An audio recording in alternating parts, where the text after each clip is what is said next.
Judith. Chapter 5. One then was it declared to Holofernes, the chief captain of the army of Assur, that the children of Israel had prepared for war, and had shut up the passages of the hill country, and had fortified all the tops of the high hills, and had laid impediments in the champion countries.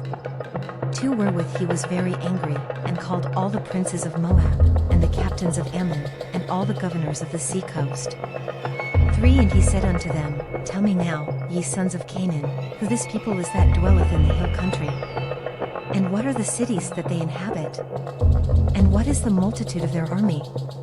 And wherein is their power and strength, and what king is set over them, or captain of their army? 4 And why have they determined not to come and meet me, more than all the inhabitants of the west? 5 Then said Achir, the captain of all the sons of Ammon, Let my lord now hear a word from the mouth of thy servant, and I will declare unto thee the truth, concerning this people which dwelleth near thee, and inhabit the hill countries, and there shall no lie come out of the mouth of thy servant. 6 This people are descended of the Chaldeans. 7 And they sojourned heretofore in Mesopotamia, because they would not follow the gods of their fathers, which were in the land of Chaldea. 8 For they left the way of their ancestors, and worshipped the God of heaven, the God whom they knew, so they cast them out from the face of their gods, and they fled into Mesopotamia, and sojourned there many days.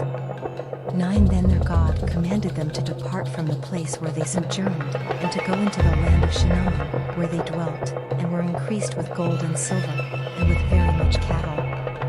10 But when a famine covered all the land of Shinar, they went down into Egypt, and sojourned there, while they were nourished, and became there a great multitude, so that one could not number their nation.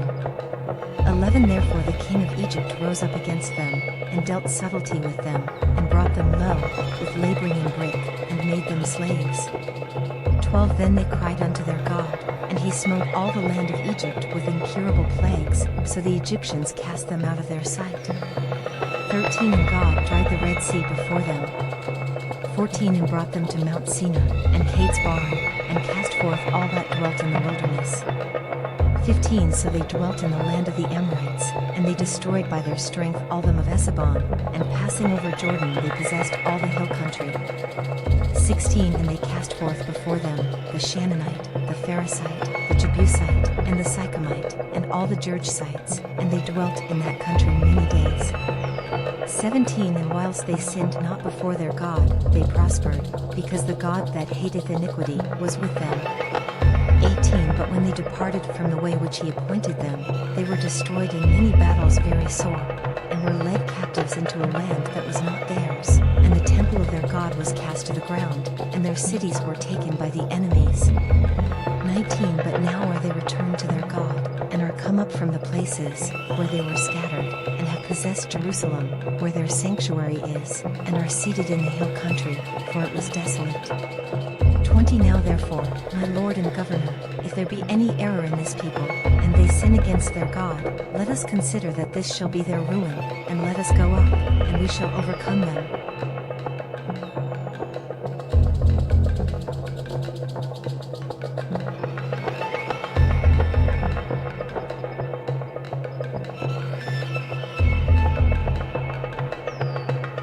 But if there be no iniquity in their nation, let my lord now pass by, lest their Lord defend them, and their God be for them, and we become a reproach before all the world.